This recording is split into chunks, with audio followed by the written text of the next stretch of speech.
on va commencer. Il est 15 h. Vous êtes tous prêts? Alors, merci. Merci à tous d'être venus aujourd'hui à cette conférence dédiée à l'histoire du sport. Alors, pour ceux qui étaient déjà là le mercredi 12 février pour la conférence de Michel Quebel, on avait déjà vu ensemble que le sport pouvait être également politique et social et pas uniquement une question de loisirs et d'expérience physique. Et aujourd'hui, donc, nous recevons Denis Jala et Sébastien Stump, si je le prononce bien, qui sont tous les deux maîtres de conférence à la Faculté des sciences du sport de Strasbourg. Donc, qui vont nous offrir une perspective socio-historique aujourd'hui de l'histoire du sport alsacien entre 1850 et 1940. Donc voilà, je vous laisse la parole. Bien, merci beaucoup. Vous m'entendez bien? Ok. Remercie tout d'abord Mme Zink pour l'invitation, donc, et plus largement l'invitation du Jardin des Sciences, et donc effectivement de nous donner la possibilité d'évoquer cette histoire du sport local. Alors, on va tout de suite entrer. Alors, vous précisez que ça s'inscrit en fait dans un projet de recherche que l'on mène depuis cette année sur l'Alsace, une terre de sport entre France et Allemagne, donc entre 1850 et 1940, et donc c'est ce qu'on appelle une initiative d'excellence, un projet IDEX, qui nous permet effectivement d'aller au contact des publics pour leur présenter l'histoire du sport, leur présenter leur histoire du sport, l'histoire de certains clubs, et donc on est associé cela avec la bibliothèque alsatique du Crédit Mutuel, avec l'INA, l'Institut national de l'audiovisuel, qui nous fournit un ensemble de documents donc, audiovisuels. Voilà, donc alors, sur cette conférence, en fait, vous l'avez pu voir dans l'intitulé, qui est posé sous forme de question. L'important est-il finalement de participer? Alors, cette phrase, elle ne vient pas de n'importe qui ou de n'importe où. Alors, elle est attribuée à Pierre de Coubertin, qui est le rénovateur des Jeux Olympiques, dont les premiers se sont déroulés donc en 1896. Alors, c'était aussi une forme de contact avec l'Alsace, parce que Pierre de Coubertin, en fait, était lié à l'Alsace par sa femme, Marie Rothane, qui était issue de Luttenbach, donc de la vallée de Münster, protestante alsacienne, alors que lui était catholique, donc, ce qui à l'époque, enfin, pour dresser un peu le contexte. Et voilà, donc Coubertin d'ailleurs discutera, pour l'anecdote aussi, de la possibilité à un moment d'organiser peut-être des Jeux Olympiques à Strasbourg en 1920, juste après la Première Guerre mondiale, dans une Alsace redevenue française. Ça ne se fera pas, il y a eu beaucoup de discussions.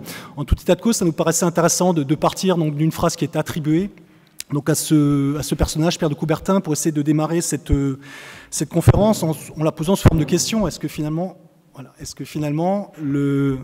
ça a l'air d'aller pour le micro. Est-ce que finalement l'important est de participer, enfin de gagner, et surtout moins de gagner que de participer. Alors,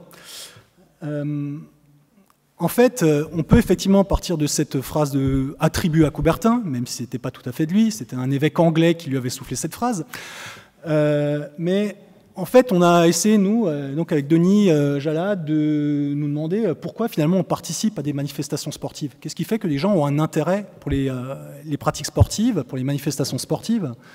Pourquoi on s'engage dans une pratique? Qu'est-ce qui fait qu'à un moment, donc, on a envie d'intégrer ces activités? Et quelles sont les raisons de l'engouement aussi pour le sport, Qu'est-ce qui fait que ce soit une activité qui, depuis la fin du 19e, s'est particulièrement développée? Alors, dans ce cadre-là, effectivement, l'Alsace est une illustration assez intéressante, finalement, de l'ensemble de ces phénomènes. Alors, pourquoi c'est un exemple assez intéressant? Parce que l'histoire de l'Alsace est un petit peu complexe. Elle est un petit peu complexe parce que l'Alsace, un Alsacien qui était né en 1850 a été amené, en gros, jusqu'en 1950, à changer 4 fois de nationalité. Donc il y a un rapport à la nation qui est particulièrement complexe. Il est tellement complexe que certains ont trouvé une forme de refuge dans ce qu'on peut appeler une identité de substitution, et notamment la religion, donc avec des fortes oppositions entre catholiques et protestants, notamment en Alsace. Et vous verrez que ça a eu une forte influence aussi sur le développement du sport. Donc c'est ce qui va nous intéresser ici. Un rapport aussi particulier à la question alsacienne, régionale, avec ce fameux drapeau rouge et blanc, avec une volonté aussi de passer par le sport pour mettre en avant une forme d'identité locale. Voilà, donc en fait, ce sont ces différents éléments qui vont nous, que l'on va essayer d'appréhender dans cette conférence, en montrant en quoi l'Alsace est une terre de sport, mais une terre de sport qui a une certaine complexité, précisément parce que ça recoupe des enjeux politiques, des enjeux sociaux, des enjeux religieux, qui donnent vraiment un statut particulier à cette région et la pratique sportive dans cette région. Preuve en est, petit exemple rapide et parenthèse rapide, il y a beaucoup de travaux anglo-saxons, travaux anglais, américains sur la question alsacienne, donc ce qui montre que c'est une question qui dépasse largement, j'allais dire, les frontières locales. Alors, donc on va orienter autour de 4 grandes questions. Est-ce qu'il y a des spécificités du sport alsacien? Donc on va se poser la question, et pour anticiper, oui, il y en a. Donc on verra un petit peu ce qu'il en est. Où pratique-t-on, enfin quel type d'activité, pardon, et où est-ce qu'on les pratique? Comment s'organise aussi la pratique au quotidien, ce qu'on appelle la sociabilité sportive? Comment les gens se réunissent dans certains endroits, dans certains clubs, dans certains espaces sportifs? Et quels sont les enjeux qui sont derrière, donc ce que je rappelais avant, à travers donc, des questions sociales, politiques, culturelles, etc., etc. Donc voilà un petit peu ce qui va nous guider au cours de cette conférence. On commentera aussi les photos au fur et à mesure. Alors ici, vous trouvez à Colmar, par exemple, en 1907, si je ne me trompe pas, où vous avez donc des cyclistes avec avec le fameux dérailleur, c'était une blague entre nous. Non, il n'y avait pas de dérailleur forcément encore, ça dépendait des vélos. Et d'ailleurs, les dérailleurs seraient interdits dans le Tour de France pendant un certain moment pour donner une certaine difficulté aux coureurs. Voilà, donc oui, on commentera au fur et à mesure ces sources. Alors, on reviendra dessus tout à la fin, mais sachez qu'elles proviennent de différents lieux, comme les archives d'Alsace, par exemple, donc ce qu'on appelle les archives administratives. On a également des sources, ce qu'on appelle des sources privées, c'est-à-dire des sources associatives, notamment du Rowing Club de Strasbourg, qui nous a ouvert ses archives, des archives de la direction des sports de Colmar. 3 petits points, on vous fera un petit résumé tout à la fin. Alors, ne prenez pas peur, on ne fera pas une interrogation écrite tout à la fin, c'est juste pour vous présenter simplement une chronologie assez rapide de l'arrivée, alors notamment des associations sportives en Alsace. Alors elles ont joué un rôle. Pourquoi? Parce que les associations ont joué un rôle important en fait dans la région. On retrouve souvent cela dans des régions où il y a une certaine tension identitaire. Les associations sont des lieux justement qui expriment ces questions-là, ces problématiques-là. Et donc on va évoquer notamment les associations, mais vous verrez qu'on fera aussi des petits pas de côté en évoquant d'autres éléments. Alors. Vous voyez, donc ça démarre en fait dès la fin des années 1850 avec une structure qui s'appelle l'Académie du Dimanche. Alors, je ne vais pas toutes les détailler, c'est juste pour vous donner un panorama global et bien entendu, si vous avez des questions à l'issue de la conférence, on y répondra avec plaisir et on pourra revenir sur certaines associations si on a les éléments pour y répondre. Donc l'Académie du Dimanche, qui est une société de loisirs où on peut pratiquer différents types d'activités dites nobles comme l'escrime, mais également la randonnée, excursion. Première date importante, 1861, avec la Société de gymnastique de Guévillers, qui est la première société française d'ailleurs, société de gymnastique en France. Guévillers, je vais également citer un incontournable dans la région, le Club Vosgien, 1872, la création de cette structure, dont la première qui est créée par un juge installé à Saverne, Richard Steve. On avance dans le temps de l'aviron à partir de la fin des années 1870, du tennis et du foot à peu près à la même période. Vous voyez, l'AS Strasbourg, le FC Mulhouse, le Lawn Tennis Club en 1892. Et petit à petit, ça je vais le citer encore parce que c'est assez important, l'apparition de fédérations qu'on appelle omnisports, c'est-à-dire qui regroupent plusieurs sports, plusieurs activités, mais qui fonctionnent par logique idéologique. C'est par exemple la fédération gymnique catholique d'Alsace, créée en 1898, qui va jouer un rôle très très important et qui sera même plus nombreuse que ce qu'on va appeler les sociétés laïques pendant l'entre-deux-guerres. Voilà, donc encore une fois, je ne les cite pas toutes, et juste vous dire que ça se réorganise après 1918 dans une Alsace redevenue française. Par exemple, la Fédération catholique deviendra l'avant-garde du Rhin. Voilà, donc on est à partir de ce panorama général, ces jalons que j'ai essayé de poser assez rapidement. On va fonctionner par thématique, c'est-à-dire qu'on va vous présenter différents aspects de cette histoire du sport en Alsace en évoquant différentes thématiques. Donc mon collègue Denis, qui va prendre la parole dans un instant, évoquera la question des loisirs d'abord pour démarrer, les loisirs sportifs. Il évoquera ensuite la question des idéologies sportives, comment s'est structuré le sport en fonction de certaines idéologies. J'évoquerai, moi, dans un troisième temps, la question des rapports entre le sport et la guerre, parce qu'on oublie souvent que le sport, ça sert aussi à faire la guerre. Je donnerai quelques éléments là-dessus. Un quatrième moment, on évoquera quelques événements sportifs qui se sont déroulés en Alsace au cours de ces périodes-là, fin 19e, début 20e. On évoquera également les infrastructures sportives. Et on terminera sur les sports de balle. Donc les sports de balle qui nous a paru également être une thématique assez importante avec la question du football, de l'implantation du football, la non-implantation du rugby également. On essaie d'expliquer pourquoi ça ne s'est pas implanté. Et d'autres activités type basketball ou handball. Voilà un petit peu pour le programme, très rapidement condensé. Donc je vais laisser la parole à Denis pour la suite. Je te passe la zapette. Oui, merci. Je ne sais pas si on m'entend aussi bien. Merci et puis bonjour à toutes et à tous. Donc effectivement, on va rentrer un petit peu dans les détails de ce qu'a évoqué Sébastien à l'instant. Mais peut-être en préambule, il y a une question qu'il faut se poser, c'est la question de la définition du sport.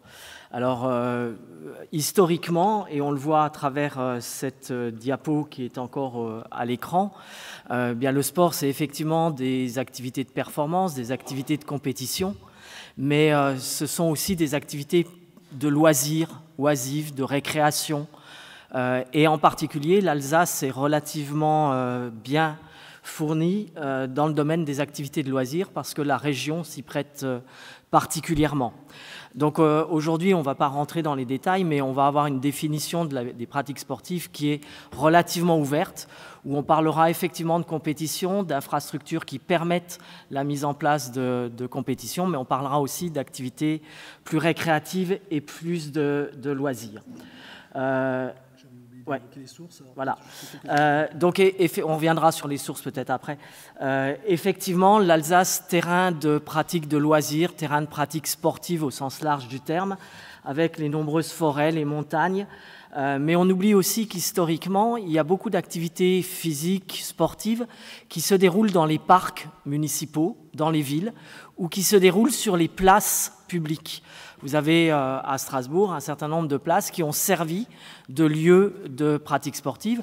Et vous avez peut-être tous en tête l'idée, notamment à Paris, mais dans d'autres villes, de l'utilisation des champs de Mars pour des activités qui sont des activités de démonstration militaire, mais aussi de pratique sportive. Donc en Alsace, de nombreuses possibilités de pratiquer les loisirs sportifs, notamment en plein air, ce qui donne peut-être, comme dans d'autres régions montagneuses, une palette très variée, très diversifiée d'activités. Ce qui nous a intéressé, c'est que les archives dans notre région sont très fournies en nombreuses photographies, en images, en iconographie, dit-on, et qui montrent finalement que en Alsace, dès le début du XIXe siècle, et nous on a pris la borne de 1850, le milieu du XIXe siècle, mais dès le début du XIXe siècle, sur notre territoire, il y a des activités loisirs qui s'organisent. Une palette donc très variée. On voit des Alsaciens qui pratiquent des activités physiques en plein air. Ils font du canotage. Ils s'adonnent à des joutes nautiques. Ils jouent aux quilles. Et ils font aussi des exercices physiques type éducation gymnique en particulier. Et la plupart, au moins au milieu du XIXe siècle, la plupart de ces activités se déroulent en extérieur. C'est d'ailleurs ce qu'on appellera les sports athlétiques de plein air, qui regroupent non seulement des activités qu'aujourd'hui on appelle plein air, la randonnée, mais aussi des activités qu'aujourd'hui on ne classifierait pas dans les activités de plein air, comme du tennis, ça a été évoqué par Sébastien tout à l'heure, du football, du rugby, etc. La ville, donc, principalement un lieu d'activité sportive. On trouve à Strasbourg, par exemple, un certain nombre d'images, d'iconographies qui mettent en évidence le fait que dans les grandes villes, on pratique des activités. Là, ici, on est essentiellement à la fin du 19e siècle, mais vous voyez qu'on se baigne beaucoup. On se baigne dans des activités, dans des lieux qui sont l'Île ou qui sont le Rhin, et on reviendra après là-dessus, qui au départ n'ont pas beaucoup d'aménagement. Mais on se baigne aussi en périphérie de Strasbourg. Vous avez l'exemple ici d'une activité dite hébertiste, donc on est au début du XXe siècle, en plein air, où il s'agit de se baigner, mais aussi de fréquenter la nature pour ce qu'elle a d'intéressant et de sollicitant. On canote sur le parc de l'Orangerie, vous le voyez ici. Et puis, quand les rivières sont gelées, eh bien, en hiver, on patine. Et on est en plein centre-ville de Strasbourg ici. Donc, au centre-ville de Strasbourg, on fait du patinage. On fait du patinage aussi sur le jardin, dans le parc de l'Orangerie, dès que les canaux ou dès que les lacs sont gelés. Alors, comment expliquer finalement que la ville soit le terrain privilégié des activités faites en plein air? Eh bien, tout simplement parce qu'au XIXe siècle, on a du mal à se déplacer, à sortir de la ville. Les réseaux ferroviaires sont peu développés, même au début du XXe siècle, même si finalement, dans notre région, on a la chance d'avoir un réseau ferroviaire qui va très vite aller vers les vallées en profondeur de l'Alsace. Mais globalement, c'est essentiellement des difficultés à se déplacer qui expliquent que la ville soit un terrain de jeu et d'activité physique très facile à investiguer. Et puis, on parlait de la baignade. La baignade est une activité qui, en Alsace, a une importance très forte. On se baigne sur l'Île et sur le Rhin, je vous l'ai dit. Et puis, très vite, alors on se baigne, par exemple, au Herrenwasser. Le terme en lui-même veut bien dire ce qu'il veut dire, dès 1811, donc très tôt dans le 19e siècle. Et puis, on va aménager progressivement l'Île et le Rhin dans Strasbourg, en curant la rivière, en bétonnant les berges pour permettre aux bains de rivière de s'effectuer de manière plus confortable. Et puis, progressivement, on va aménager ces lieux de baignade en y mettant des cabines de bain pour se changer, en y ajoutant un personnel qui est chargé de surveiller ou d'apprendre la natation, jusqu'à ce que se construisent assez vite un certain nombre d'équipements de baignade. Alors par exemple ici, si je commente les photos, ce sont les bains Matisse qui sont à côté. Vous reconnaissez ici le pont couvert est ici devant moi. Et puis les bains Matisse sont à cet endroit-là. Ce qui est intéressant, c'est de voir que après qu'on ait canalisé et aménagé la rivière, on va y mettre des cabines, des palissades, pour aussi extraire de la vue du grand public les baigneurs. Et puis, de fil en aiguille, on va non seulement aménager la rivière à l'extérieur, mais on va commencer aussi à construire des établissements de bains. On est ici dans une petite bourgade, et c'est intéressant de voir qu'il n'y a pas que les grandes villes qui sont concernées par la baignade. On est ici à Sainte-Marie-aux-Mines, avec 1901 et inauguré en 1903, des premiers bains municipaux. Ici, ce sont ceux qui sont juste à côté de nous, boulevard de la Victoire, les bains municipaux de Strasbourg. Un aménagement qui offre la possibilité de se baigner, qui s'inscrivent dans les politiques d'hygiène qui sont mises en place par les autorités allemandes dès l'annexion à partir de 1870 et qui structure finalement une activité qui, au départ, est une activité relativement liée aux questions hygiéniques. On vient pour se laver, mais on vient aussi pour se détendre. Et à Strasbourg particulièrement, vous avez un bain homme, vous avez sur le côté, séparé par la ligne de cabine ici, un bain femme, mais vous avez aussi ce qu'on appellerait aujourd'hui des hammams, des bains de vapeur, bains turcs à l'époque.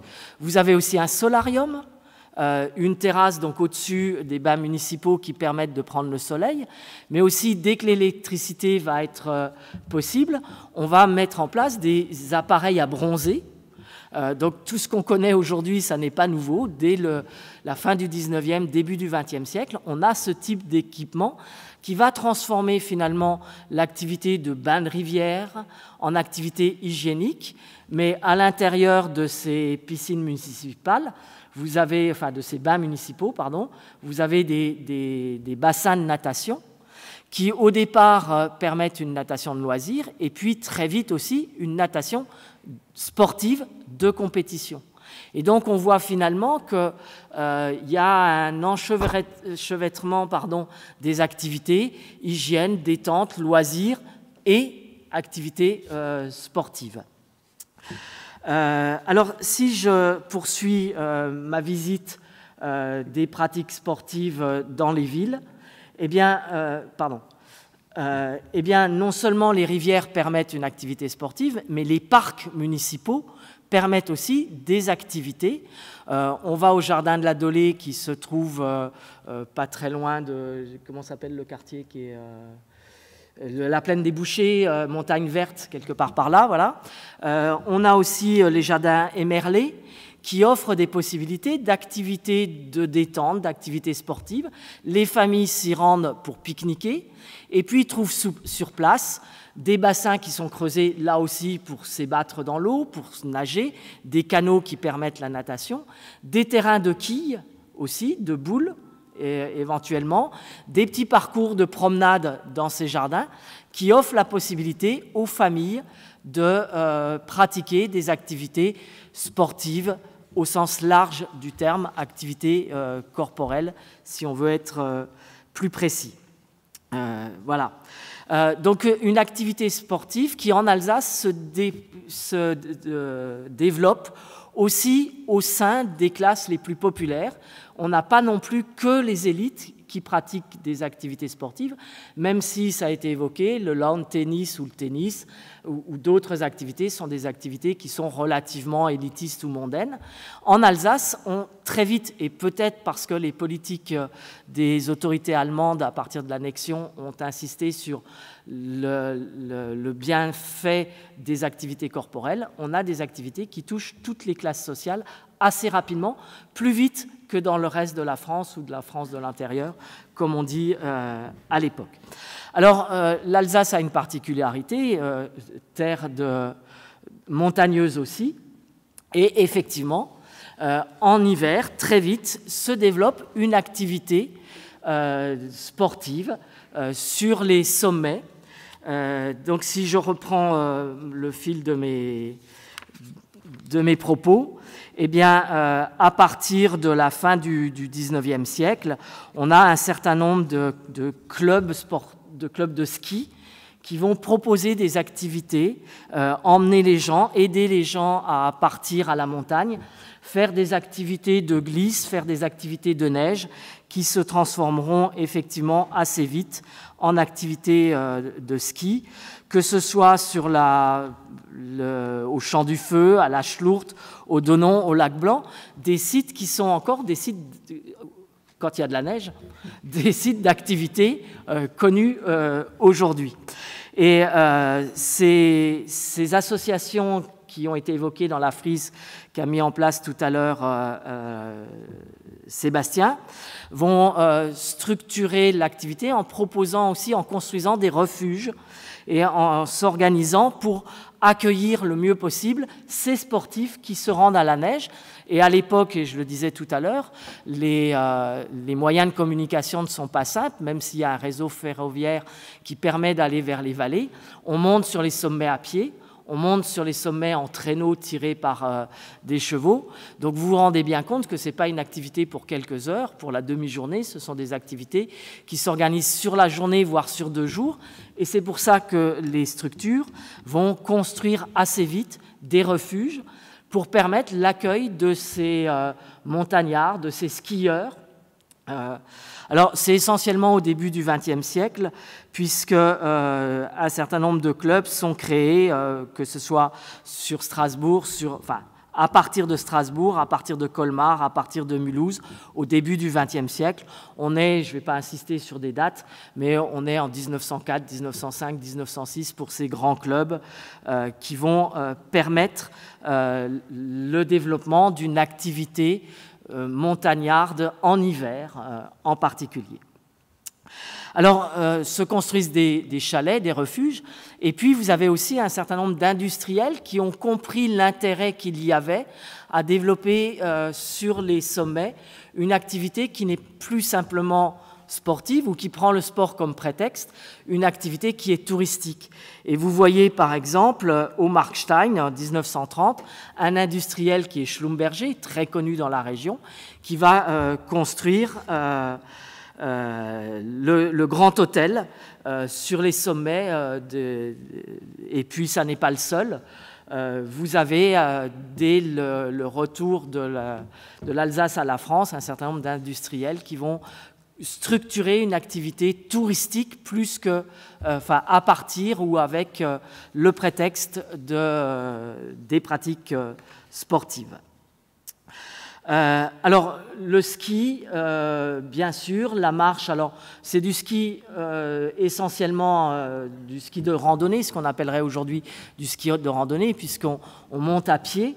Mais je vous ai mis ici, on est ici à la Schlucht, 1937, le premier remonte-pente qui est mis en place et qui va permettre aux skieurs de remonter les pentes pour pouvoir s'adonner à une activité qui est plutôt une activité de glisse et de descente. Alors avant ces remontes-pentes, on avait aussi des traîneaux qui aidaient à remonter la pente, mais globalement, on est sur ce type d'activité de ski de randonnée, de ski où on remonte les pentes à pied.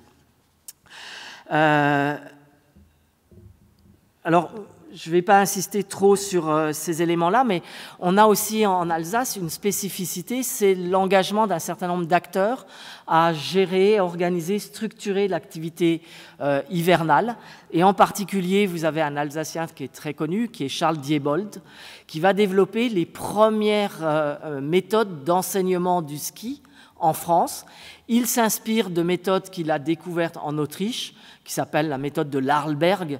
Pour faire simple, pour tous ceux qui skient, ça s'appelle le chasse-neige aujourd'hui. Hein, voilà ce que c'est que la méthode Arlberg. Mais Charles Diebold va ouvrir des premières écoles de ski en Alsace. On est dans les années 1930-37. Et puis il va partir, et c'est lui qui va créer, de toutes pièces quasiment, la station de Val d'Isère dans les Alpes, où il s'est installé à Val d'Isère et il va développer Val d'Isère à partir d'une école de ski. Il va faire lui-même, si je peux me répéter, école, et puis d'autres vont l'imiter un peu partout dans les Alpes. Le développement du ski dans les Alpes prend ses racines en Alsace, et c'est intéressant de le noter. Si je poursuis pour ne pas trop allonger la conférence et puis laisser la parole à Sébastien pour la suite, activité hivernale, mais aussi activité estivale. Les sommets vosgiens sont aussi le lieu d'activité de randonnée pédestre. Et tout à l'heure, Sébastien l'a évoqué, 1872, le club vosgien, Vogesen Club, à l'époque, prend naissance à Saverne, entre autres, mais toutes les grandes villes vont essayer aussi de mettre en place des clubs de randonnée et de favoriser la randonnée dans les Vosges.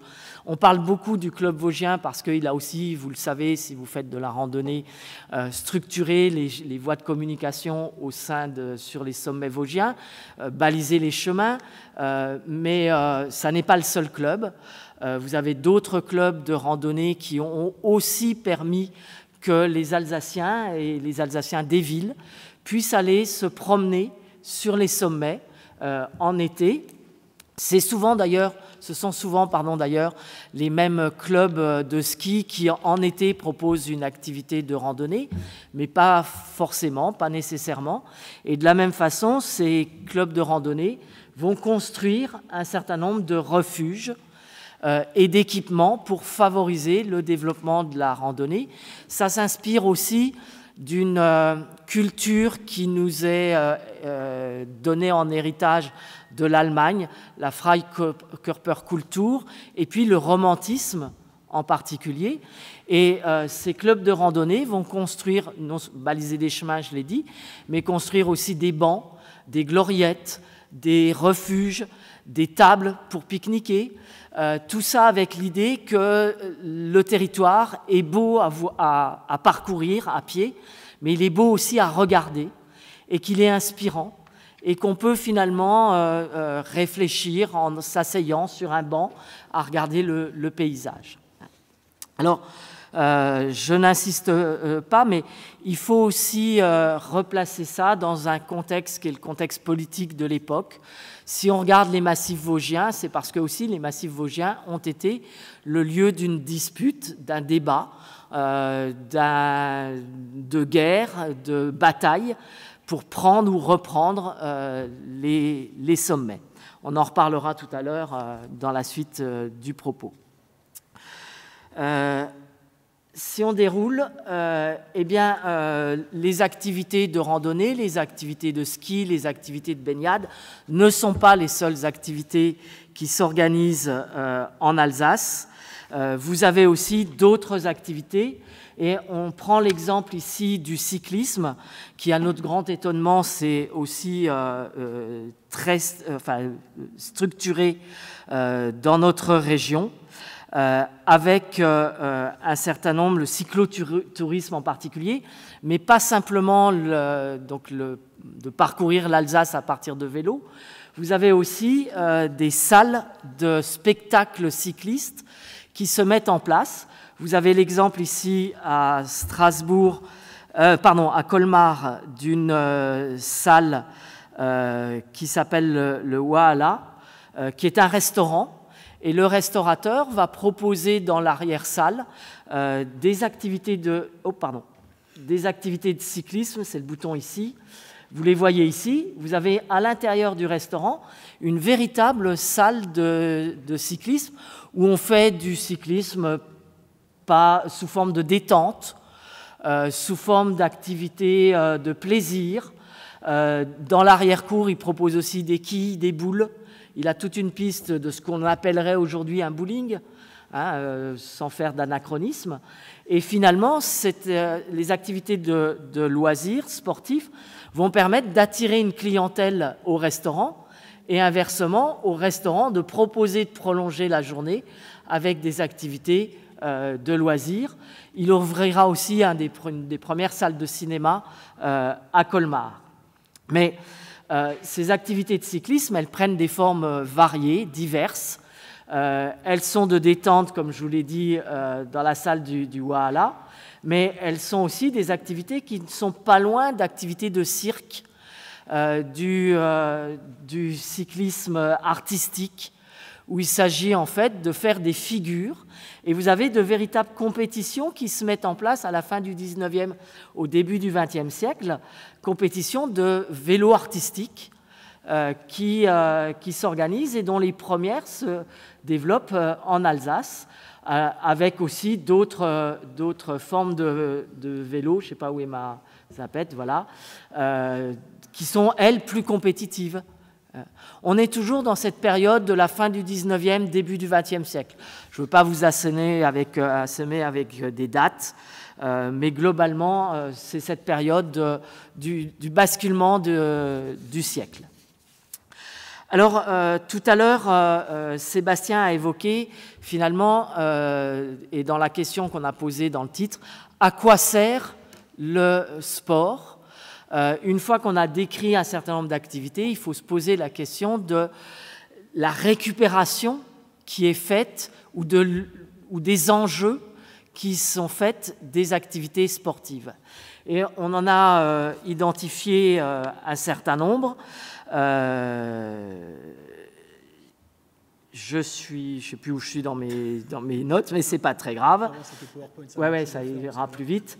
On en a identifié un certain nombre. La première, c'est finalement des enjeux qui sont des enjeux idéologiques. Le territoire alsacien, comme l'a dit Sébastien tout à l'heure, change de nationalité 4 fois sur une période relativement courte. Et on va utiliser les pratiques sportives à des fins idéologiques pour, une fois, germaniser les populations alsaciennes, c'est-à-dire leur inculquer la culture de la nation qui vient s'installer en Alsace, donc les Allemands. Et puis en 1918, quand l'Alsace redevient française, eh bien les Français vont faire la même chose, utiliser les pratiques sportives parce qu'elles sont censées être relativement neutres, apolitiques, dit-on, des Coubertins, ça a été évoqué tout à l'heure, naïves, sans enjeu a priori visible.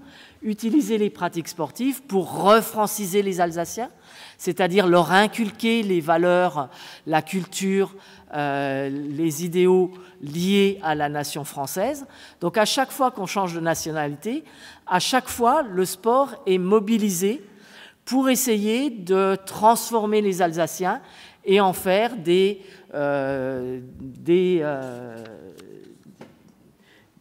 personnes inscrites dans au sein de leur nouvelle nation. C'est essentiellement la gymnastique qui permet ça, en particulier quand c'est dans la période de la première annexion après 1870. On va développer en Alsace le Turnen, donc une forme de gymnastique allemande, très en force, très en équilibre. Vous le voyez ici sur la diapositive. Et vous voyez que les gymnastes vont... On est à Colmar, si ma mémoire est bonne, ici, oui, on voit l'emblème de la ville, Colmar. On va utiliser les emblèmes qui sont ceux de la gymnastique allemande, les 4 F. Je te laisserai les dire en allemand après. Mais en même temps, finalement, ce passage entre culture française, culture allemande, culture française, ça va pousser aussi les Alsaciens à utiliser la même activité, le sport, pour se forger une identité propre à l'Alsace, ni allemande ni française, entre les deux. Et c'est ça qui est intéressant à travers le sport. Ils n'adhèrent pas tout à fait aux activités développées par l'Allemagne. Ils n'adhéreront pas non plus tout à fait aux activités développées par la France. Ils se construiront, à travers les activités sportives, une identité qui est propre à l'Alsace, qui va leur permettre finalement pour certains d'adhérer à l'Allemagne au moment de l'annexion, au Reich au moment de l'annexion, pour d'autres de refuser la culture allemande au moment de l'annexion, et la même chose au moment de la France, de refuser, après 50 années passées à proximité des Allemands, de refuser l'arrivée qui a été brutale, on pourrait le développer, des Français avec la mise en place au moment en 1918-1919 d'une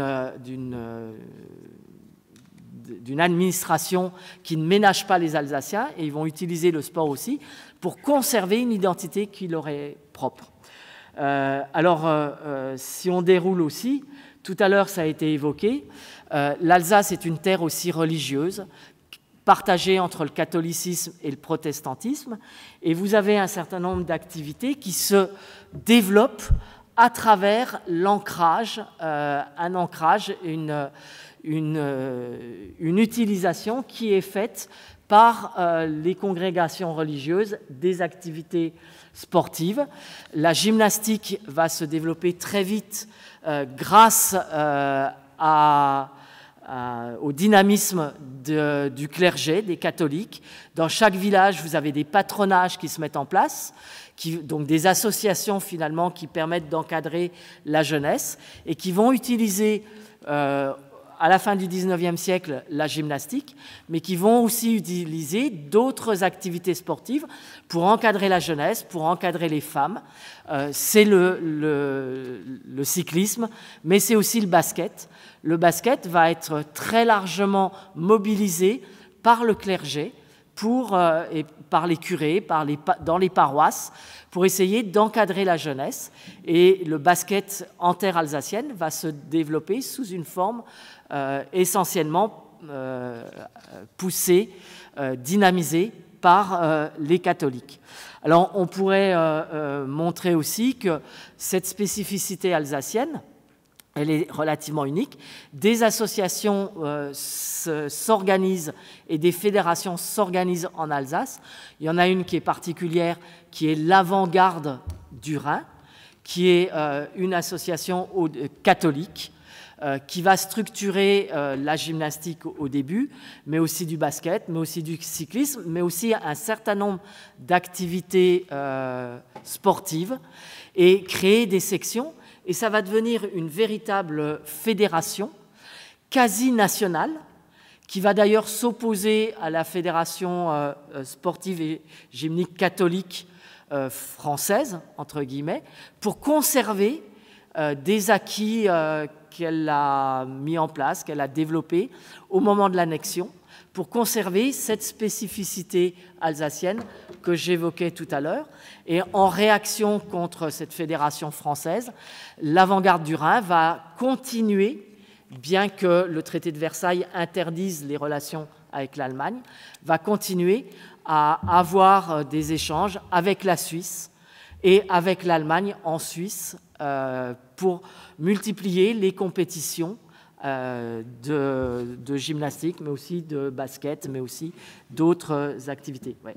Je vais très rapidement, pour repasser la parole à Sébastien ensuite, terminer sur un dernier enjeu, qui est celui du mouvement ouvrier.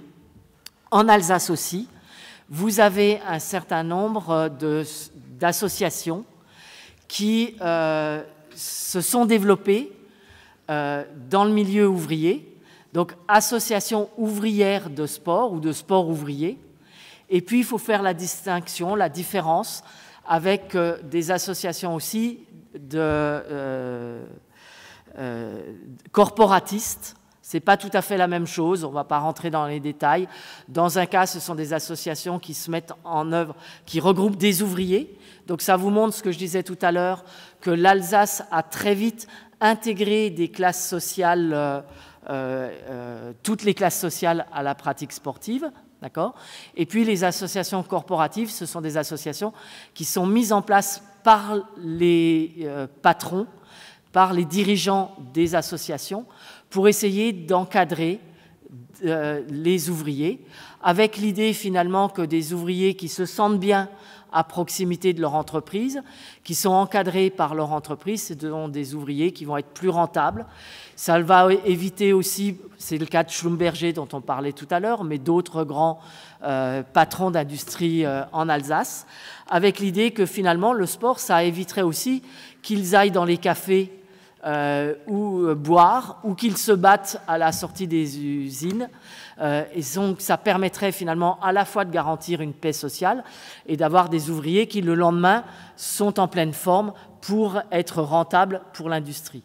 Donc on voit finalement deux formes de développement du mouvement sportif ouvrier. D'un côté, des ouvriers qui veulent avoir les mêmes activités que la bourgeoisie, et de l'autre côté, une forme de patronage, de paternalisme mis en place par les patrons d'industrie eux-mêmes, qui proposent des activités de loisirs pour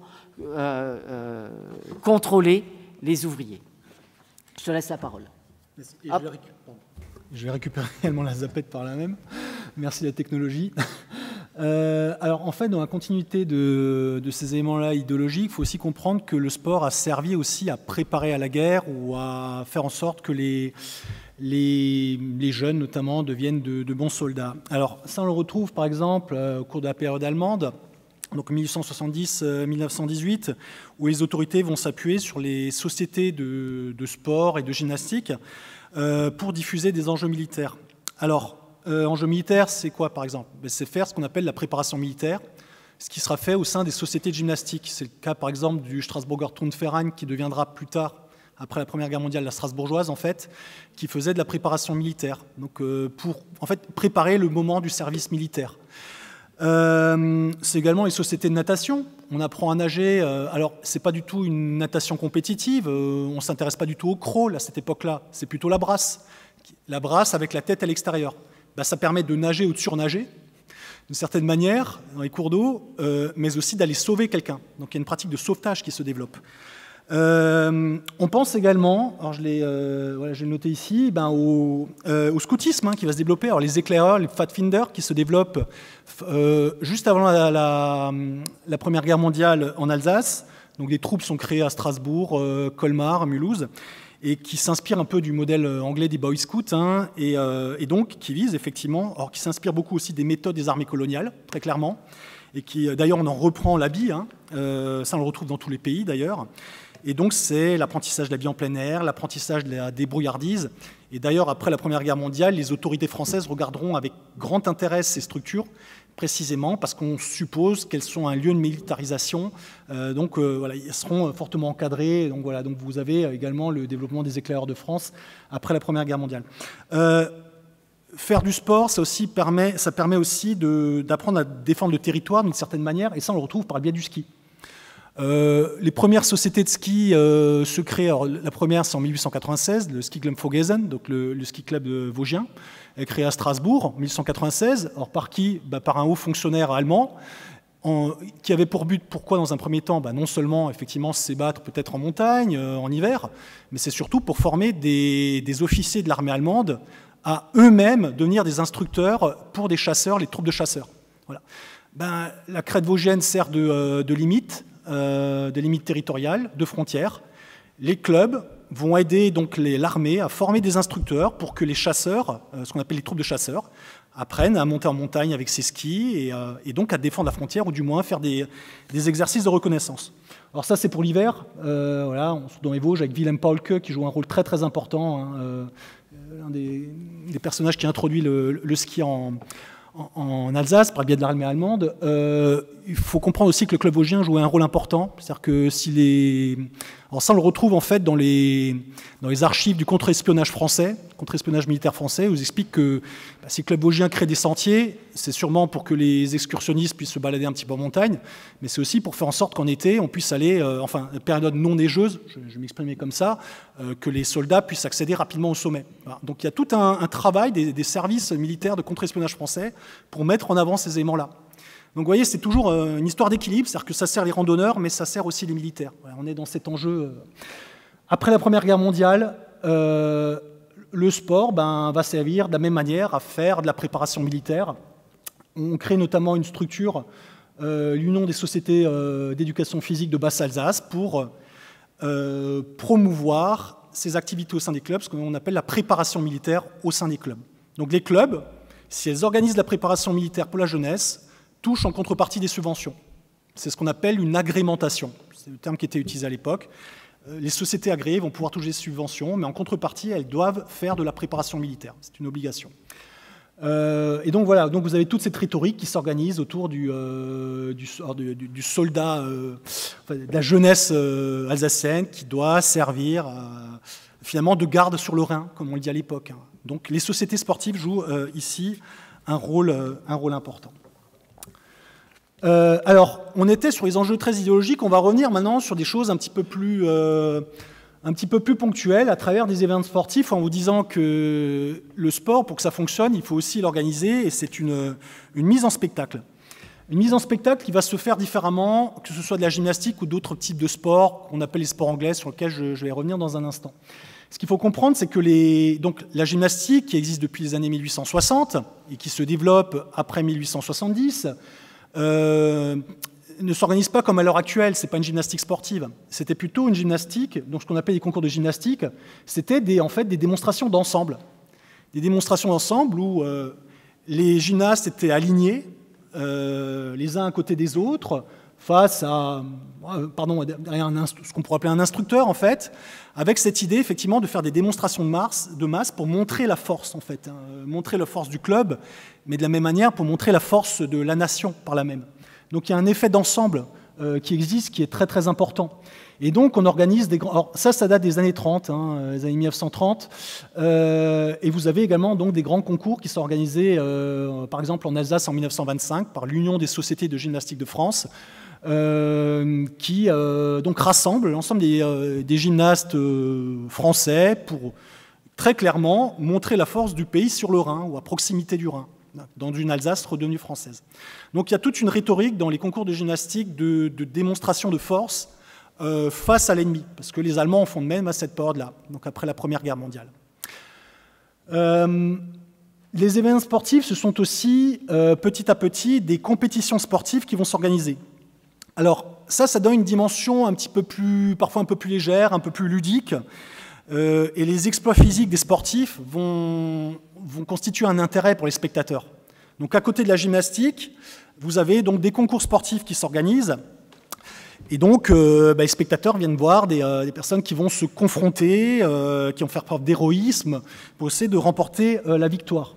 Alors bien entendu, on est obligé de sélectionner les photos, sinon on aurait pu en mettre beaucoup plus, mais sachez par exemple que voilà, on a alors, avant même on a des concours d'aviron. Alors ça, c'est une photo qui date de l'après Première Guerre mondiale, mais vous avez très rapidement, dès le début des années 1880, des concours d'aviron qui sont organisés.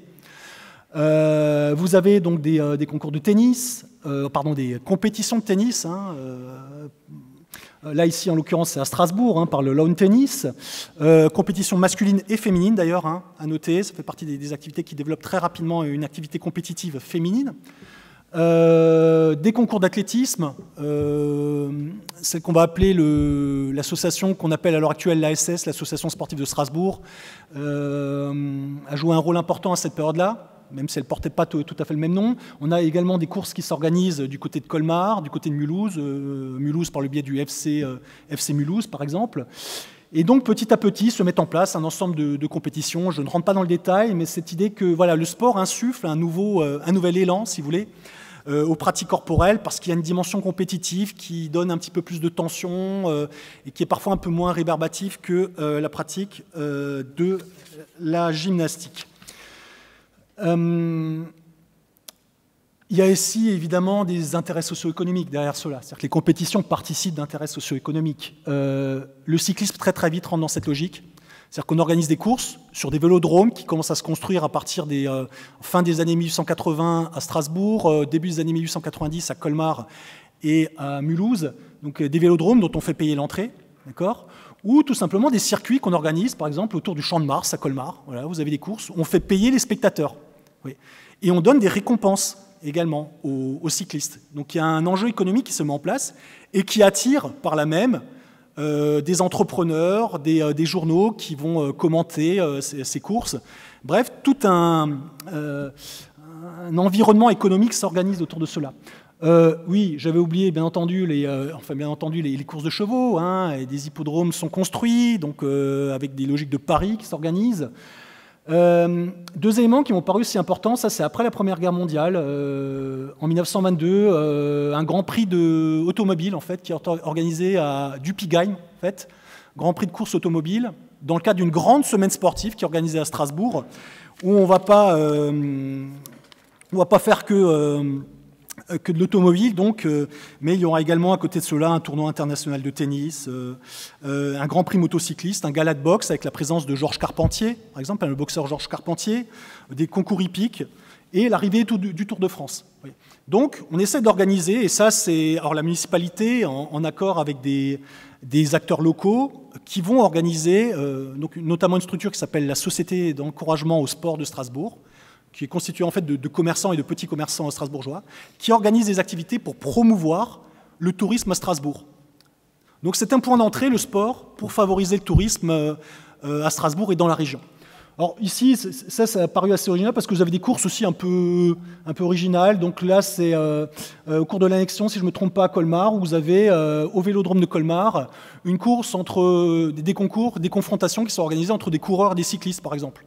Donc vous avez un coureur qui va faire, je vois plus, mais 5 tours, si je ne me trompe pas, une dizaine de tours pour le cycliste, etc.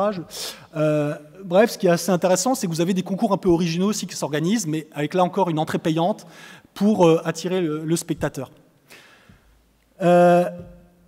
Et alors, un truc qui nous a beaucoup marqué, finalement, c'est qu'à travers ces concours s'organise aussi finalement un ensemble de festivités, un ensemble de sociabilités. C'est-à-dire que ces concours et les clubs sont des lieux où les gens se retrouvent, participent d'un moment agréable, et on retrouve aussi bien à la montagne avec l'organisation d'équipes de montagne, hein, comme on dit, des fêtes de montagne, qui réunissent parfois plusieurs milliers de personnes. Hein. Ça, c'est du côté des Vosges-Trotters, c'est au Markstein. Mais vous l'avez également le Rowing Club qui organise des banquets, des manifestations. Alors ce qui nous étonne toujours et ce qui nous fait sourire avec Denis, c'est les repas pantagruéliques hein, qui étaient donnés à cette période-là. Voilà, ils avaient l'estomac solide, comme on dit, et il me semble que figure pas ici une demi-bouteille de vin. C'est relativement sobre. Parce qu'il y a des fois où vous sentez que c'est un peu plus... Voilà, ils consommaient un petit peu plus. Voilà, donc en fait, toute une sociabilité s'organise autour du repas et le sport est aussi prétexte à se retrouver et à faire la fête. Autre élément important, les infrastructures sportives. Alors, Denis l'a très bien dit avant, au départ, on pratiquait souvent en plein air. Mais petit à petit, vont se construire des bâtiments. C'est le cas, par exemple, en gymnastique, où très tôt, vous avez le Cercle Mulhousien qui crée un bâtiment pour qu'on puisse pratiquer la gymnastique à l'intérieur. Là, on se situe dans les années 1870 et on s'inspire en fait du modèle anglais, hein, des clubs ouvriers anglais. Oui, évidemment. Autant pour moi, tu as raison, Denis. Le club de Guévillers, hein, qui construit une salle. Vous avez la Strasbourgeoise, qui a rue Jacques Cablet, qui construit également une salle dans les années 1880. Mais il ne faudrait quand même pas oublier que finalement, ça se pratique encore beaucoup en plein air. Et donc, voilà, on installe des agrès à l'extérieur et la pratique se situe en plein air. Des terrains, des vélodromes, des cours d'eau également qui sont aménagés pour la pratique. Ici, le vélodrome de Colmar, par exemple. Des stades qui sont organisés pour l'athlétisme, pour la course à pied, enfin pour les pratiques athlétiques. Vous avez également ici, alors c'est pour l'aviron, c'était dans le cadre des championnats d'Europe qui ont été organisés. Ils ont été organisés 2 fois avant la Première Guerre mondiale, 1902 et 1907, des championnats d'Europe d'aviron, où on va organiser, on va aménager un bassin, en fait, pour les cours. Voilà, le bassin du port du Rhin. Donc là, vous avez les plans qu'on a retrouvés et vous avez une photo qui paraît un petit peu plus tard.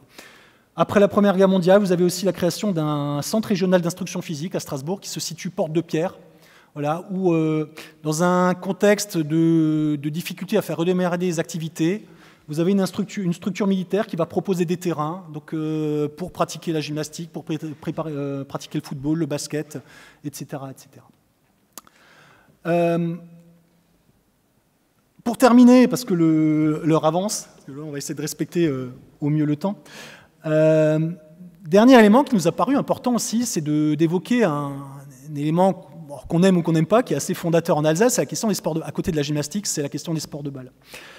Alors on a mis au commencement était le football, parce qu'effectivement, parmi ce qu'on appelle les sports anglais, les sports athlétiques anglais qui se sont développés dans la région, le football a été le premier.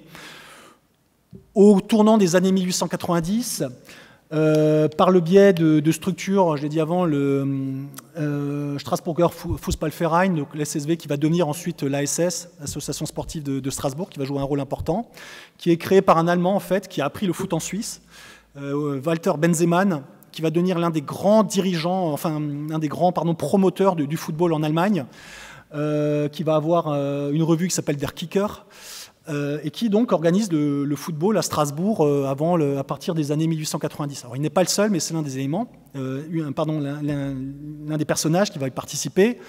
Clubs qui sont soutenus en plus par l'Université de Strasbourg, notamment l'ASS, parce que vous aviez beaucoup de vieux Allemands, hein, c'est des Allemands installés dans la région, de fonctionnaires allemands, d'étudiants allemands qui vont jouer à cette activité, donc c'est soutenu par l'Université allemande. Et donc, voilà, cette activité va s'organiser autour de la Ligue d'Allemagne du Sud, avant la Première Guerre mondiale, après la Première Guerre mondiale, donc, va se créer la LAFA, la Ligue d'Alsace de football association. Le association apparaît toujours derrière parce qu'on parlait souvent de football-rugby aussi, donc pour faire la différence, on mettait football association. Donc 1919, la création de la LAFA, Ligue d'Alsace de football association, avec l'organisation de matchs, j'allais dire, nationaux et internationaux. Alors au commencement était le football, et le commencement du rugby a été un peu plus compliqué dans la région. Inexistant avant la Première Guerre mondiale. Après la Première Guerre mondiale, les autorités françaises, les autorités militaires françaises envisagent d'implanter cette activité en disant « le football, ça fait trop allemand, il faut absolument implanter le rugby dans la région ». Donc on va essayer de promouvoir cette activité. Ils vont s'appuyer sur les militaires qui vont essayer de, j'allais dire, faire un peu de promotion auprès des Alsaciens pour essayer de créer des équipes un peu mixtes entre militaires et civils alsaciens, et donc se créer des structures par le biais de l'Association sportive de Strasbourg, par le biais du Racing Club de Strasbourg. Les SR Colmar vont également jouer un rôle important. On a des clubs à Mulhouse. Et donc avec effectivement une volonté de développer cette activité en disant que c'est un sport français, par rapport au football, et donc les Alsaciens vont adhérer à cette activité. On invite également le Stade Toulousain, qui est champion de France, pour essayer de donner un certain intérêt à cette activité. Alors, malheureusement, pour les promoteurs du rugby, ça ne va pas fonctionner. C'est-à-dire que début des années 30, il reste un club, c'est le Rugby Club d'Alsace. En fait, c'est la fusion entre différents clubs strasbourgeois. Et l'activité n'arrive pas à percer. L'activité n'arrive pas à percer pour a priori deux raisons. Alors là, c'est encore au stade d'hypothèse, parce qu'on travaille un peu sur la question. La première, c'est qu'il y a déjà la culture du football qui est implantée. Et là, quand une culture de grand terrain est déjà implantée comme le football, c'est compliqué pour une deuxième activité d'arriver. Et il y a aussi très clairement l'influence du sport catholique en Alsace qui laisse de côté le rugby pour des questions de rapport au corps, de violence, d'activité qui convient très très peu à l'avant-garde du Rhin. Et donc le sport catholique va laisser cette activité de côté, ce qui fait que ce sera pratiqué, je vous dis, dans quelques clubs, dans certains établissements scolaires protestants également, en Alsace, mais finalement l'activité ne prend pas et aura énormément de mal à se développer. Par contre, une région acquise au sport de petit terrain. Alors, vous avez vu que j'ai mis beaucoup d'images de basketball, un petit peu moins de handball, parce que c'est compliqué de trouver des images, mais en tout état de cause, l'Alsace est un fief du basketball pendant l'entre-deux-guerres. Le foyer mulhousien, vous voyez ici, remporte à plusieurs reprises au cours des années 20 et les années 30 le championnat de France. Vous avez ici l'équipe de l'ASS, l'équipe féminine de l'ASS dans les années 30, mais en 1922, vous avez le FC Haguenau, l'équipe féminine du FC Haguenau, qui devient championne d'Europe. Donc il y a une vraie culture du basketball, alors à la fois initiée par le mouvement catholique. Il y a beaucoup de terrains implantés à côté des églises, ça c'est intéressant de le noter. Mais du coup, les protestants s'organisent aussi et développent l'activité par le biais de ce qu'on appelle les sociétés laïques. Et donc, vous avez une forme d'opposition qui va servir d'émulation au développement de cette activité dans la région. Le handball commence à se développer aussi dans les années 30. Et là, c'est intéressant parce que ça vient de Suisse et d'Allemagne. Et donc, dans un premier temps, comme il y a très peu de clubs dans la région, les clubs alsaciens vont se tourner vers la Suisse et l'Allemagne pour pratiquer. Voilà, donc vous avez là par exemple contre les Hot Boys de Basel, donc de Bâle, dans ce cadre-là. Le volleyball, on en trouve quelques traces. Ça se pratique un petit peu dans l'espace scolaire. Par contre, la pratique va réellement se structurer après la Deuxième Guerre mondiale. Et donc avec la création en décembre 1945 d'une Ligue d'Alsace de volleyball. Voilà, alors donc je vais laisser pour un dernier temps Denis pour conclure et ensuite très rapidement parce qu'effectivement le temps tourne. Juste ce qu'on a essayé de vous montrer, c'est finalement une région qui se développe très vite, qui développe le sport de manière très vite, très dynamique et qui est très engagée dans des pratiques sportives. Les Alsaciens sont sportifs et très tôt, au 19e, début du 20e siècle, à tel point d'ailleurs qu'au moment où l'Alsace redevient française, les Français de l'intérieur regardent d'un mauvais œil ces Alsaciens qui arrivent et qui briquent tous les podiums, qui sont premiers dans beaucoup d'activités. Le cyclisme, la natation, la gymnastique, le football. Et finalement, ils ont été habitués pendant 50 ans à concourir entre eux. Et puis d'un seul coup, on voit arriver des Alsaciens qui sont bons. Et qui sont bons parce qu'il y a effectivement une culture physique en Alsace qui s'est développée très tôt, qui s'est développée au moment de la première annexion, mais pas seulement. Donc on a un territoire qui finalement est très dynamique sur le plan sportif. On a des Alsaciens qui sont très sportifs et avec des spécificités. Cette utilisation pour acculturer les Alsaciens, une fois allemands, une fois français, je vous l'ai dit tout à l'heure. Ce qu'a rappelé Sébastien à l'instant, c'est aussi l'utilisation qui a été faite par les groupements religieux, protestants catholiques, mais on aurait pu aussi montrer qu'en Alsace, le sport juif, c'est aussi structuré, c'est aussi beaucoup développé.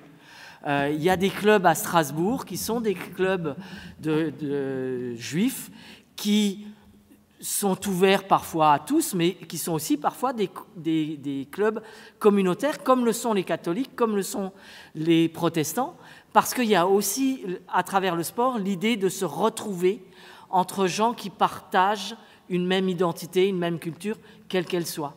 Elle est peut-être nationale, elle est peut-être religieuse, elle est peut-être d'autres formes. Et on a en Alsace cette spécificité des pratiques sportives. Alors, peut-être juste pour terminer, pour ne pas allonger, avant de vous laisser la parole pour des questions, et puis peut-être, pour ceux qui veulent rester, avant de vous montrer un petit film sur le développement de la gymnastique en Alsace, ça dure 10 minutes, un quart d'heure, vous inciter à ne pas jeter vos archives si vous avez été sportif. Si vous êtes à proximité de clubs sportifs, s'il vous plaît, gardez vos archives. Confiez-les aux structures départementales si vous le souhaitez. Confiez-les à des historiens comme nous pouvons être. On fait des photographies, on scanne, on vous rend l'ensemble, c'est-à-dire qu'on ne s'accapare pas ces documents. On ne les abîmera pas parce qu'on photographie avec des appareils, mais ça nous donne une lecture qui est une lecture par l'intérieur des pratiques sportives. On a très souvent une lecture qui est institutionnelle. Les groupements, les fédérations, les communes, ça, on trouve ça aux archives de l'Eurométropole, on trouve ça aux archives départementales. Mais ce qui est aussi intéressant, c'est la vie par l'intérieur, la vie par le bas, par les petits, par ceux qui ont été des acteurs de terrain des clubs sportifs. Et ce qu'on peut vous raconter, ou ce qu'on a essayé de vous raconter aujourd'hui, c'est aussi parce qu'un club d'aviron nous a donné ses archives, une municipalité nous a donné des archives non déposées de ces clubs sportifs. Et on voit par le menu, finalement, la vie de ce qu'étaient les sportifs à différentes périodes ou à différentes époques. Donc on l'a aussi avec les clubs de montagne, avec les clubs de randonnée. Donc voilà, c'est vous inciter à garder ces archives et à ce qui permet de les valoriser, de construire une histoire, une mémoire qui est la vôtre ou celle des sportifs de l'époque. Elle raconte ce qu'était la vie de l'Alsace à un moment donné, avec parfois effectivement des étonnements, avec parfois des éléments qui sont peut-être durs à entendre. Mais effectivement, le sport a permis de germaniser les Alsaciens, de franciser les Alsaciens, a permis aussi de s'extraire d'une vie qui n'était pas facile au moment du retour, par exemple, de l'Alsace à la France, violente, avec vous connaissez aussi ces histoires de carte d'identité, ABCD, enfin on ne va pas insister là-dessus, mais le sport a permis aussi d'adoucir à certains moments, et puis il a été aussi utilisé pour manipuler, je vais mettre des guillemets, les populations. On voit dans tous les films de propagande ou dans la presse, je vais arrêter, de propagande, effectivement, ces Alsaciens qui viennent applaudir une équipe sportive, qui viennent défiler au son du clairon et qui utilisent le sport pour. Propagande, vérité, prise de distance après de ce qu'est la réalité du terrain. On ne peut le connaître que en bas, par la vie des acteurs locaux. Merci pour votre écoute, en espérant qu'on a été relativement clair. Donc en vous incitant à ici, il y a un site par exemple qu'on fait, on restitue au club alors il n'est pas ouvert, il est ouvert aux gens qui nous donnent leurs archives, on les regroupe, on les scanne et on met à disposition pour que tout le monde, ou les clubs aient à disposition leurs archives. Voilà. En vous laissant la parole maintenant.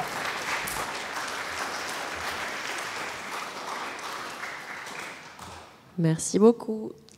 Alors, est-ce qu'il y a des questions? Peut-être il faut couper vos micros, sinon ça va faire bizarre. Oui. Est-ce qu'il y a des questions? Oui.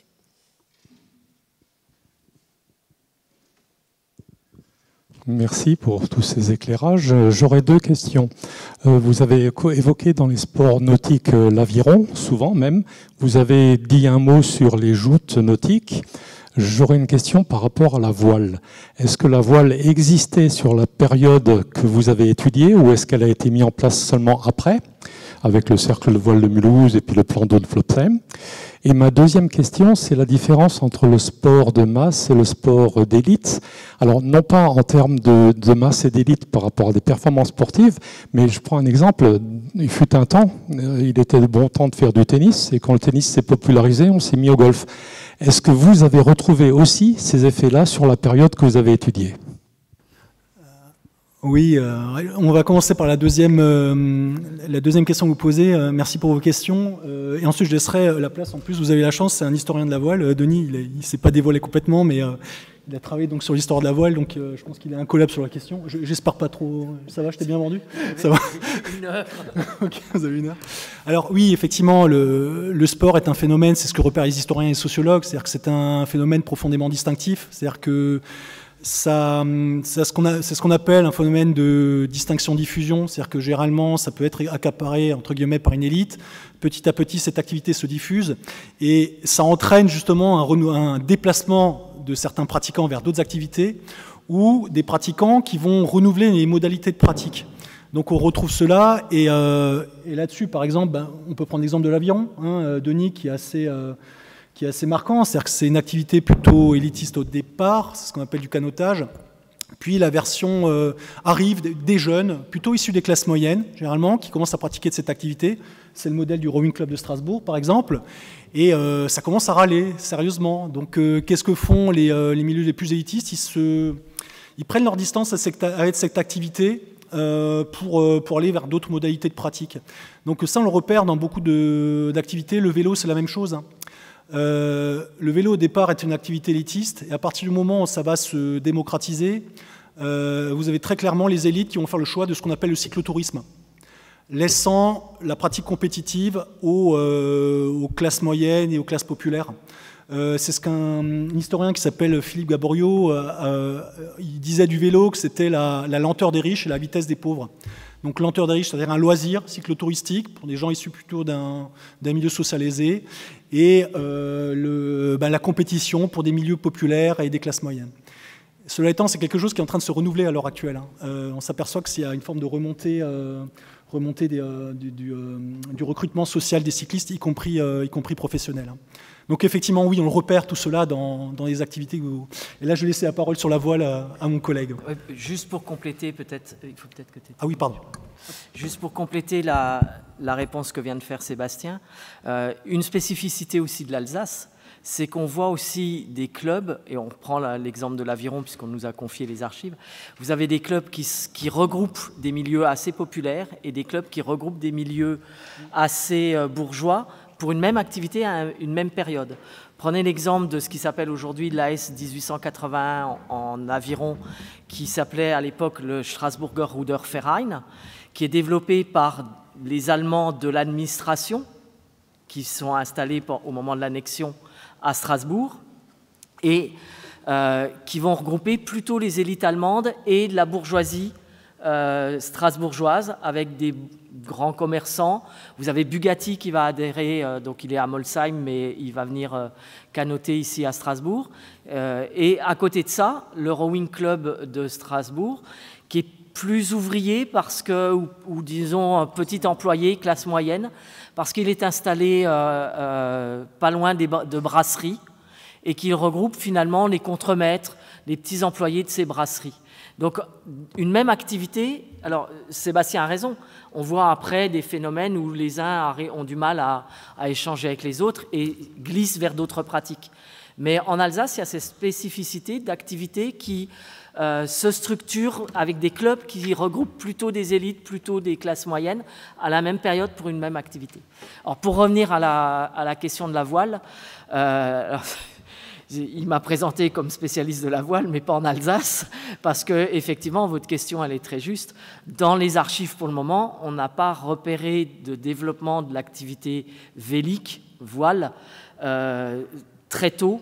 Il faut attendre les années 1960, un petit peu avant, pour qu'en Alsace, on voit apparaître des clubs, que ce soit à Plopsheim, que ce soit à Mulhouse, que ce soit... Alors, ce qu'il faudrait arriver à faire, c'est regarder si un certain nombre d'Alsaciens adhèrent dans d'autres clubs, que ce soit à Paris, que ce soit en bord de mer, que ce soit... Et ça, je n'ai pas fait le travail. Mais le développement de l'activité voile, elle est assez récente, au regard d'un temps long qui est le 19e, début 20e siècle. On n'a pas de voile à Strasbourg pendant très très longtemps. Mais aussi parce que les retenues d'eau sont récentes. Le Rhin est navigable à la voile, effectivement, mais que ce soit la retenue de Plopsheim, c'est le barrage électrique, que ce soit à Mulhouse, c'est des gravières pour la construction d'un certain nombre d'équipements. C'est assez récent, les plans d'eau sont assez récents en Alsace, et je n'ai pas trouvé dans des périodes de l'entre-deux-guerres de développement d'activités voile. Je m'attendais peut-être à en trouver avec le Front populaire, par exemple, dans les années 36. Je n'en ai pas trouvé, ça ne veut pas dire qu'il n'en existait pas, mais dans les archives, on n'en trouve pas. C'est récent voilà. Il y a d'autres questions? Oui.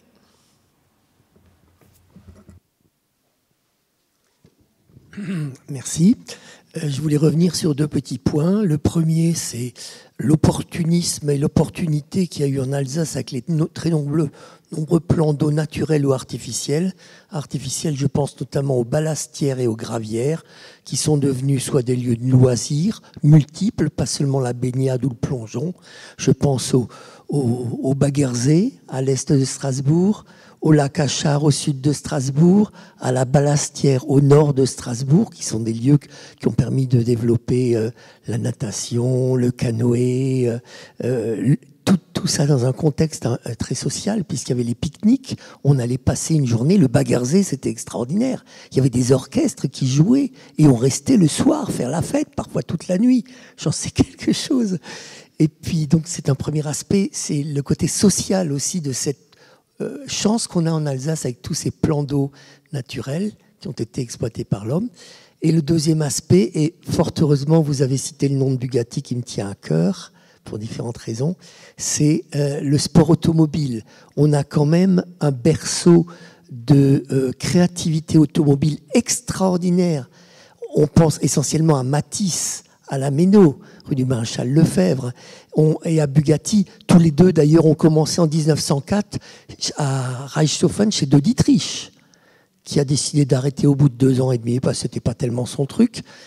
Et le sport automobile, il y a plein de marques qui ont disparu. Strasbourg a été Strasbourg et les environs, extrêmement fertile dans le sport automobile. Il n'y a pas que le Grand Prix de la ville de Strasbourg de 1925. Il y avait aussi un tas de courses. Et puis en matière de voile, pour faire plaisir aux spécialistes, il y a quand même eu les 24 heures du Rhin que j'ai moi-même couru sur un habitable. 24 heures de voile, et c'est très peu connu. Je ne sais pas si ça existe toujours d'ailleurs aujourd'hui, mais j'ai encore un 420 qui traîne là-bas. Oui, pour rebondir rapidement, début 1900, en création de l'Automobile Club d'Alsace-Lorraine, par exemple, qui regroupe les personnages que vous avez évoqués. Strasbourgeois, des Mulhousiens également, qu'on retrouve, qui sont aussi présents dans l'aviation, beaucoup, alors ce qu'on appelle l'aviation sportive, mais l'aviation sportive qui est aussi... qui permet de développer un moment d'autres types d'aviation.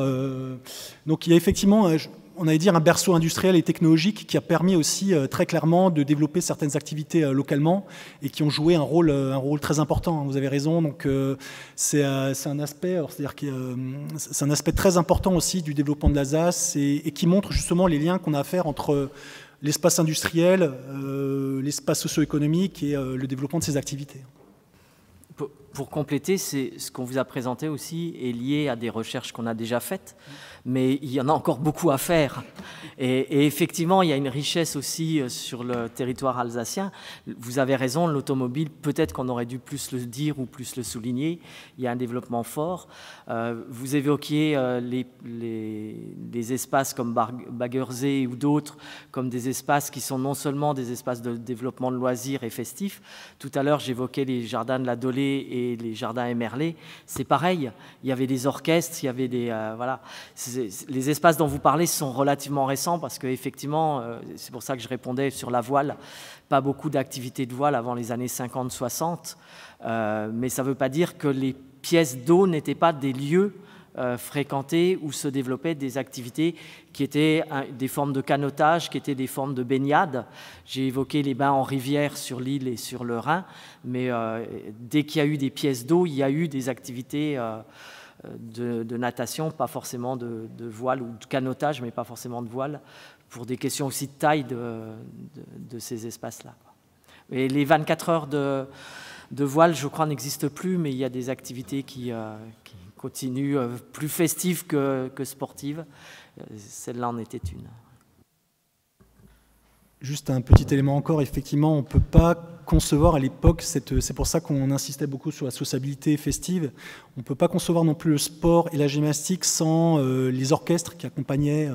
On avait souvent des sections d'ailleurs au sein des sociétés de gymnastique, des sections de musique qui permettaient justement et qui ouvraient souvent les cortèges pour animer tout cela. Donc il y a ce qu'on appelle les clics aussi. Et donc il y a tout un travail à faire aussi, qu'on a commencé à initier, mais qui est très large. Il y a beaucoup de choses à faire encore sur cette question des relations entre activités sportives et activités culturelles. Et là, il y a un lien très très important à faire. Juste un exemple qui nous a fait beaucoup sourire, c'est les sociétés gymnastiques avant 1870 utilisent beaucoup le clairon. C'est interdit pendant la période d'annexion allemande parce qu'on considère que c'est un instrument français. Et il revient, et les autorités françaises insistent pour que les sociétés de musique, les sociétés de gymnastique qui ont des sections de musique remettent au goût du jour le clairon parce que ça fait très français, comme ils disent. Vous voyez, donc il y a tout ça croise aussi une histoire politique, donc c'est vraiment très, et on retrouve ça dans les archives administratives. C'est très clairement savoureux quand on lit tout ça. Mais ça rend effectivement une histoire très passionnante. Est-ce qu'il y a une dernière question ? Non. Bon, on doit libérer la salle à 16h30. Du coup, je pense que malheureusement pour le film, ça risque d'être un peu court. À moins que... Comment vous le sentez ? Il dure combien ? Oui.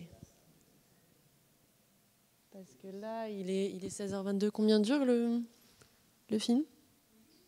10 minutes, un quart d'heure. Ouais, une dizaine de minutes, ça risque de faire un peu juste peut-être ou...